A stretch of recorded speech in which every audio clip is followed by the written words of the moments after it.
We have a couple guys that I think that you guys should roster specifically from these injuries. Now, the Derrick Henry concussion, not concussion. That's why I put Tyjae Spears. You Yeah. put Tyjae Spears in this list, but he should be rostered anyway. Only rostered at 34% right now throughout the Yahoo leagues. He is a guy who's going to back up Derrick Henry. We saw what happened when Derrick Henry left the game. He had 16 carries against Indianapolis. He had 12.8 fantasy points. He had 75 yards on those attempts. He also had 6 targets. This guy is just an all-around explosive back, and he is going to be essential for you if you are a Derrick Henry manager. Not sure what you're holding on to or who you're holding on to that you think is more important than Tyjae Spears at this point. Derrick Henry is rostered in 100% of leagues. Therefore, Tyjae Spears should be rostered in 100% of leagues. Mm-hmm. Are you still holding on to Amari Cooper at this point? Are you still holding on to, like, for real? I would drop Amari Cooper for Tyjae Spears at this Yeah. point. Yeah. Cooper's The not helping your team.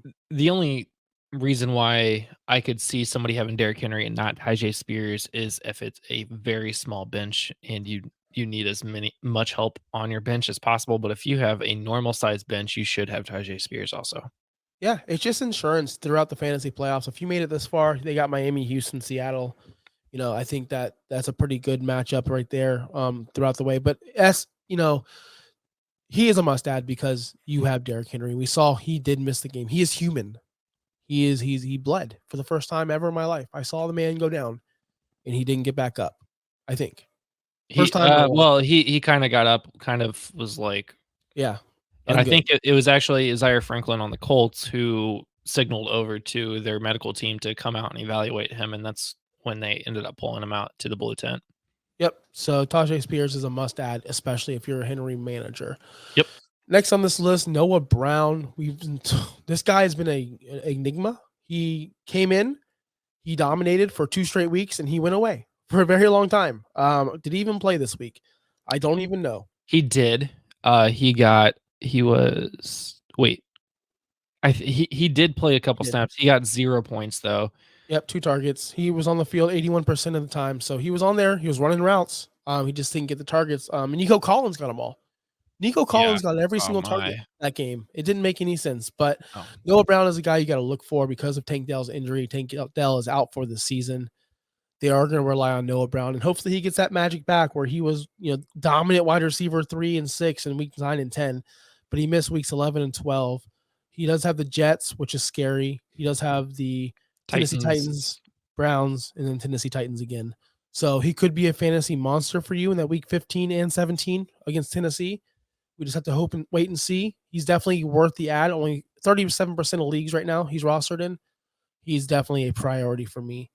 The next guy, quarterback, we're all hurting the quarterback. If you're starting Kenny Pickett, I hope not. If you're starting Trevor Lawrence, you might be, and he might not play. Who knows?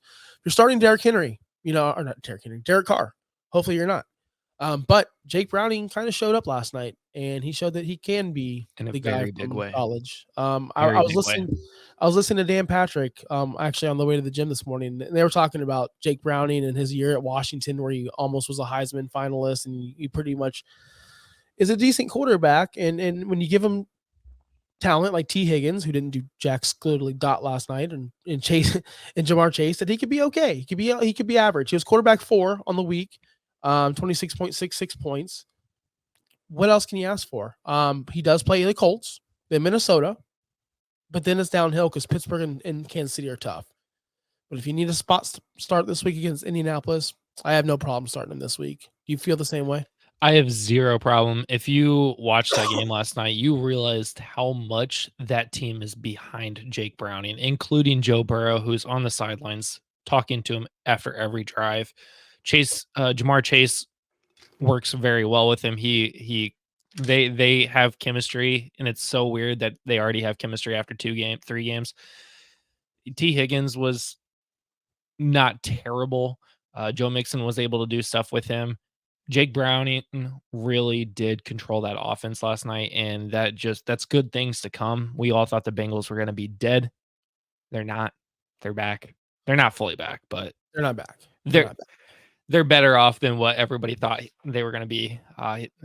Jake Browning has been on the practice squad since 2019 on different teams around the league. This is his first year ever playing. Last week was his first start against the Steelers. He had a kind of a rough game there, but yeah, that Jaguars defense, everybody was saying Jaguars is going to be the number 1 team in the AFC. Not Yeah. after last night. Nope, nope, nope. Next guy on our list, I think this guy's a must add. I think he should go to the must add. We have a worth a look, but no, Zeke Elliott, running back for the New England Patriots. He was a running back 15 last week, had 17 carries. How many targets did he have? 5 targets. He's going to pick up the Ramondre role if Ramondre cannot play, and he will not play. So Zeke will be the bell cow back there. He's had a lot of rest this season. Not many games over 10 carries this season. Is that because of his ability, his age, or because Ramondre is pretty damn good? I think it's all of the above. But if you give this guy an opportunity, like we saw last week, 17 carries, he only had 52 yards. But again, those 4 catches for 40 yards, he's an all-time great running back, first ballot Hall of Famer, in my opinion. He has Pittsburgh, Kansas City, who also can give up the booty on the run, Denver, and Buffalo on your stretch for the playoffs. Zeke Elliott can be a league winner or someone that can help you win the league, obviously, because of his touches. He's going to get the volume. They can't throw the ball. They can't pass the ball at all.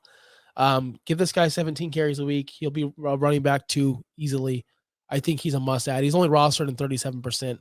I would put him priority over Noah Brown and Jake Browning at this point. I think he's number 2 on our list this week. I really do. Interesting. For the opportunity. There's no one else in that locker room that is going to get the same opportunity. There's no one on this list who's going to get 17 touches off the rip. There's no one. Not Spears, not Brown.